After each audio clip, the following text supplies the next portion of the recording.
Hello and welcome to Speaking of Psychology, a podcast produced by the American Psychological Association. I'm your host, Kim Mills. Speaking of Psychology is a podcast for anyone with an interest in the science of psychology. We talk to psychological researchers, practitioners, and educators about any and every aspect of psychology and its application to the world around us. Dr. Emma Williams teaches psychology at the University of Bristol in the United Kingdom. Her research interests include understanding how people perceive, consider, and make decisions about risk in relation to emerging technologies and online activities. In particular, she studies how these judgments may be influenced by a range of real-life factors.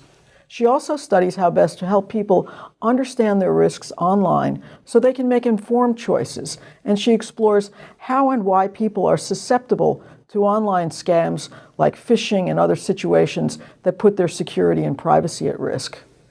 Thanks for joining us today, Dr. Williams. No problem, happy to. So let's start by talking about the reasons why people fall for these kinds of dirty tricks.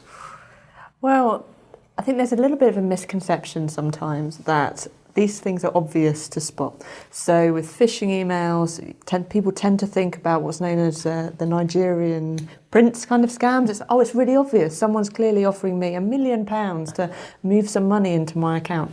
And the reality is that that's not what scams actually are anymore necessarily. So that's an aspect. But the advent of technology has meant that they can actually create fake pages, fake emails that look very much like the real thing. So they can use particular logos, they can have email addresses that pretty much look identical to the genuine thing. So it's very hard for people to actually spot the difference. And obviously we have limited kind of cognitive abilities to be able to actually do multiple things at once. So when you're checking your emails, someone's talking to you in the background, you've got to kind of be able to spot these tiny little errors, if you like, in that information while simultaneously doing other things that are going on in your daily life. So from your research, what do you know about the characteristics of people who are likely to fall for these scams? I mean, people tend to think that it's senior citizens who always succumb, but I bet that's not true. No, not really, yeah. I think as well people are generally quite confident themselves that they won't fall for scams, but obviously then people do, and they were the ones who potentially were quite confident that they wouldn't be the type of person. So it just highlights that anybody can fall victim to scams. You also do tend to see scams that are tailored to potentially particular demographics. So, for instance, people who are currently looking for love in online dating sites will be the target potentially of online romance scams. You can have older adults who potentially have got retirement income, might be targeted by investment scams if they've got lump sums coming out of pensions and things like that. In the UK, we see a lot of younger adults being targeted by things related to rental properties and things like that. So in terms of susceptibility, it's probably less about the characteristic type of person who's vulnerable to these things, and more about the fact that the scammers know what certain types of people might be interested in, so they might target particular demographics with kind of tailored scam kind of techniques, if you like. And also the fact is that anyone can be vulnerable to these types of things. So if we're in a hurry, if we're distracted, they tend to know just how to turn on those buttons. So they use quite well established social influence techniques of Cialdini, who's I think well-known psychologist from the 50s. Yes, 60s. Robert Cialdini, yes. Sure. So things linked to authorities, they'll claim to be from known institutions, things people are familiar with, or that have a degree of authority about them. So banks, the police have been kind of mimicked in some email scams and things. They'll also do a sense of urgency. There's always a deadline. There's usually something to make someone panic. So it's very much like, if you don't update your account within the next 24 hours, you're going to lose access to something. And obviously people don't want to lose access to an account that they actually genuinely use and genuinely need. So it can make them panic. And then they rely on different types of information kind of processing when they make their decisions.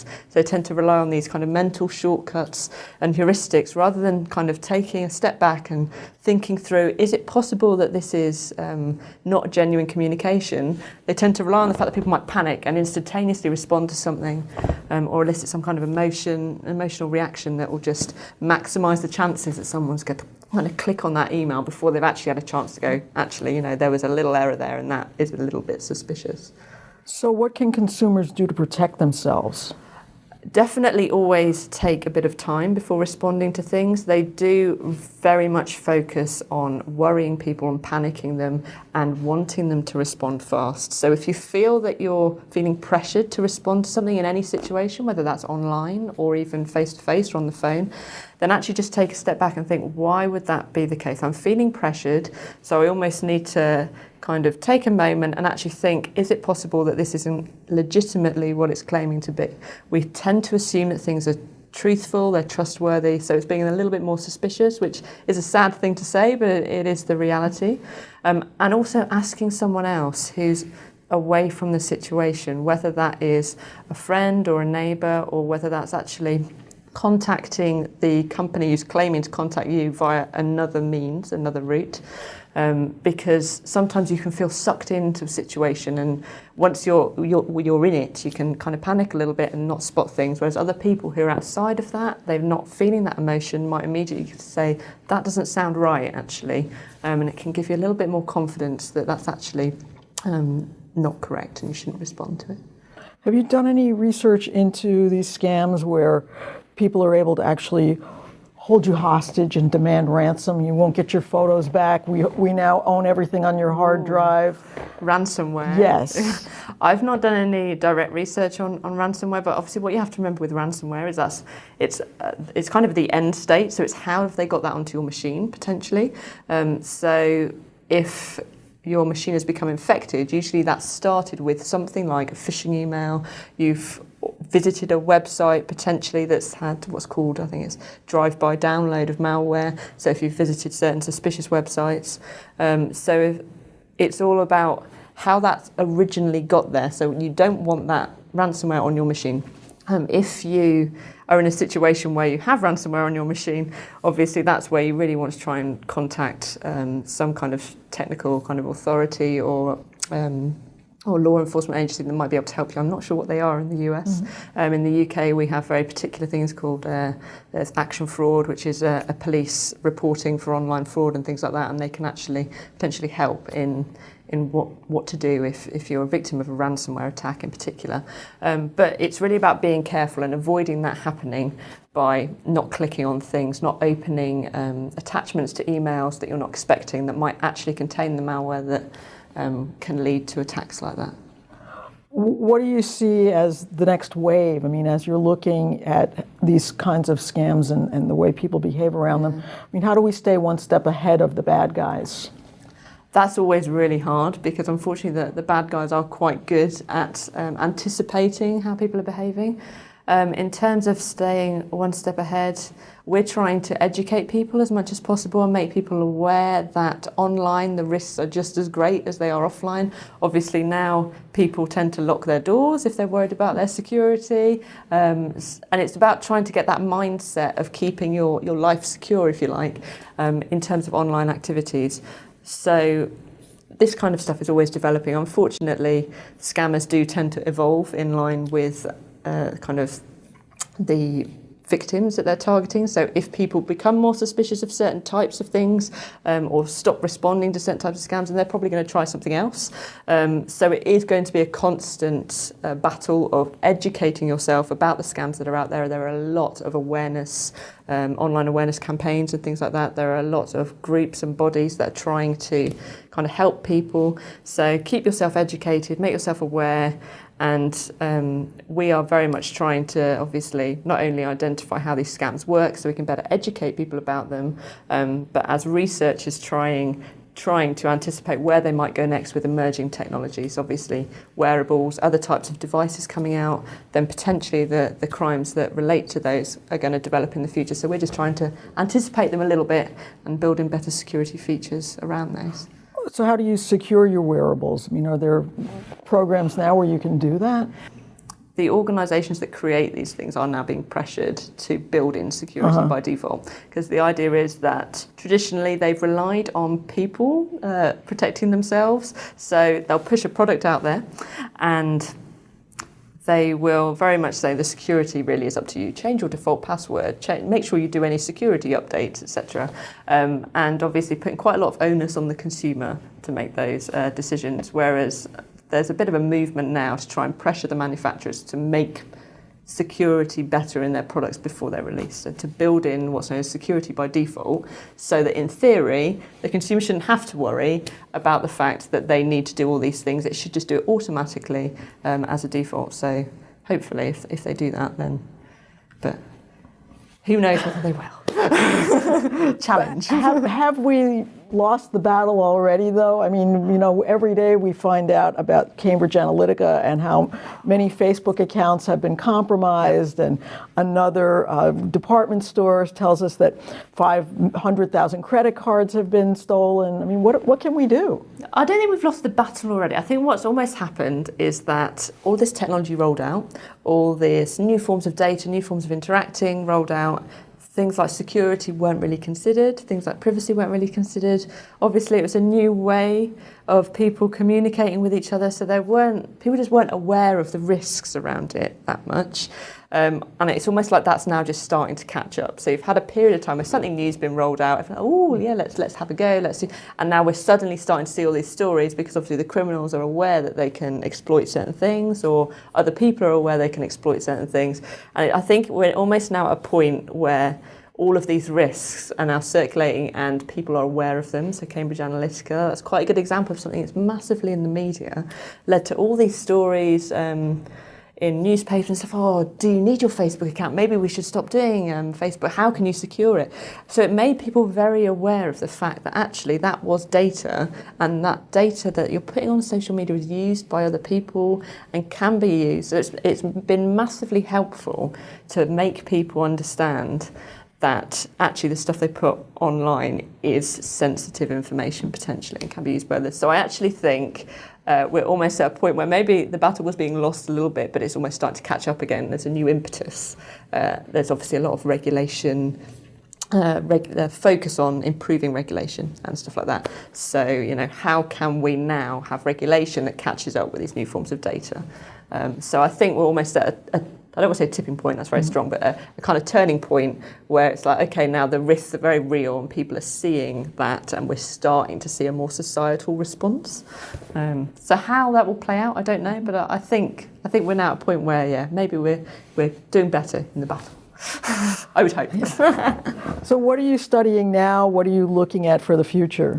So we're doing a few different things. We're looking at how people perceive risks around emerging technologies, so things like autonomous vehicles, whether they actually perceive any security risks associated with that, how willing they would be to use those technologies if they became available. So we're kind of trying to understand, well, what risks are people worried about? Can we actually almost, before these technologies get rolled out mainstream, let's actually look at how they might be exploited or manipulated, how people perceive risks around them, and almost kind of then build it into the system so that we can prevent those risks almost becoming a reality. We're also doing some work around how we can better inform people around digital risks, online risks. So it's quite a technical thing to understand sometimes. The online world is really complicated. It's a very complex, abstract beast, really, to try and get your head around. So we're trying to look at, well, how do people want to be informed about digital risks, online risks? How can we empower them to make decisions? What kind of information do they want to know? How can we best present it to actually encourage them to really make decisions that are going to be in their best interests, I suppose. So we're very early stages trying to look at, I suppose, slightly conversation about how people want to be talked about their data, and how we can better design kind of awareness interventions and things to really encourage people to engage with those materials and actually change their behaviour slightly. So you're not quite there yet? No, gosh, no. I think we're very early stage. So I've only just started doing this work at the University of Bristol. So I started there last November. So before then, I was at the University of Bath doing work around phishing emails and what makes people susceptible to them. So that was the stuff focused on influence techniques and whether people notice differences in cues and what factors might affect that in the work environment and stuff. Whereas now we're very much moving into since I've started at the University of Bristol, moving into this, okay, how do people perceive risks? How do they consider them in relation to the online space? How do they understand them? And if they actually consider it to be quite risky, then what will actually change their behaviour, because people are concerned about their privacy, but then they still share information. They still do things that kind of counter to what they say they care about. So it's really trying to understand how people are making those judgments. And that's something we still don't really have a grasp on, I don't think. So you said you mentioned Robert Cialdini earlier, Yes. and he's done a lot around green behavior, people who are aware of the environment and how to make people make decisions that would be earth friendly. Yeah. Is that the kind of information you're looking at? How does that apply to online behavior? Yeah, I think so. Well, in some ways, there's quite a lot of parallels. So obviously, when we talk about things like environmental behaviours, again, it can be something that's quite far down the line as a potential. If we take climate change as a potential risk, that's something that people might not necessarily see as happening to me right now in front of me. It's a potential risk in the future.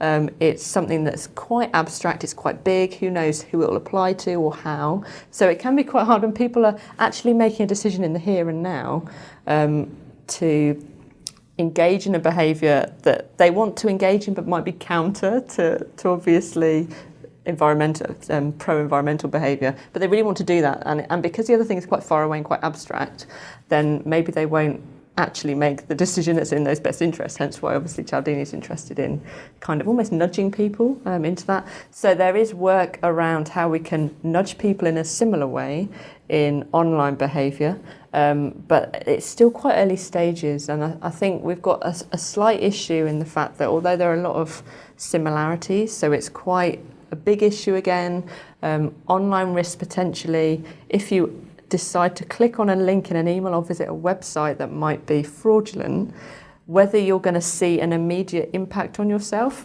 who knows, particularly in a work environment, it might be an impact that's way down the line. You don't really understand how it's going to work. Again, it's quite abstract. Is it going to really impact me? Potentially not. I don't understand how it will. So there's all these similar types of parallels. So I would say that we are starting to try and apply exactly the same approaches, but whilst also understanding that technology keeps changing, and that's part of the problem because it's advancing so fast. If you look at people's behaviour in one space, suddenly they're doing they're using a new technology, right. Or they're using a new social media platform, or even, for instance, Facebook's changed. So actually, even the layout of 1 year might be very different to what they're doing next year, and that makes it very hard to keep up. So it's slightly different in that respect, I would say. If that makes sense. Yeah, no, it does. It does, and you never know. There's a new app next week that you suddenly are enamored of, and who knows what it's doing. Yeah. So basic advice: change your passwords often. Keep them really complicated. Don't write them down where anybody can find them. Yeah, basic things like that. Although there is advice now in the UK that actually suggests you shouldn't change your password that often anymore, because it's making it very difficult to. The fact that you need complicated passwords is important. So if you're also requiring people to change them really often, there's a little bit of a school of thought that the two don't marry up. You can't keep changing your passwords and have complicated passwords and remember them. So if you encourage people to change their passwords too often, then they'll maybe just make them simpler so that they can remember them easier. So they actually have more of a school of thought now that you don't need to change them that often, but what you do need to do is have very different passwords for different types of things. So make sure you have very different passwords for instance, your banking or something that is very potentially has very sensitive information about yourself, to an online account for something, I don't know, maybe social media or something where you don't have all that information linked to it. It's almost about understanding the risk. Well, what if someone had that password? What is the worst they could do, potentially? Or if they have my Twitter password, what's the worst they could do? And certainly don't use the same passwords across different types of accounts. That's the big one. Yeah. Yeah, if they get into your Twitter, and then they can also get into your banking, then it's really not good. So, all right, well, that's a lot to worry about. Well, thank you. I hope I'm not terrifying that I know. It's not all bad. We're getting there. Good. I appreciate that. And thank you so much for being with us today. No problem. No problem at all. Thank you for inviting me. So thank you for joining us today on our podcast, Speaking of Psychology. This is part of the APA Podcast Network, which includes other great podcasts such as APA Journals Dialogue about the latest and most exciting psychological research, and Progress Notes, which discusses the practice of psychology. You can find all APA podcasts on iTunes, Stitcher, and pretty much wherever you get your podcasts. You can also go to our website, www.speakingofpsychology.org, to listen to more episodes and to see more resources on the topics we discuss. I'm Kim Mills with the American Psychological Association, and this is Speaking of Psychology.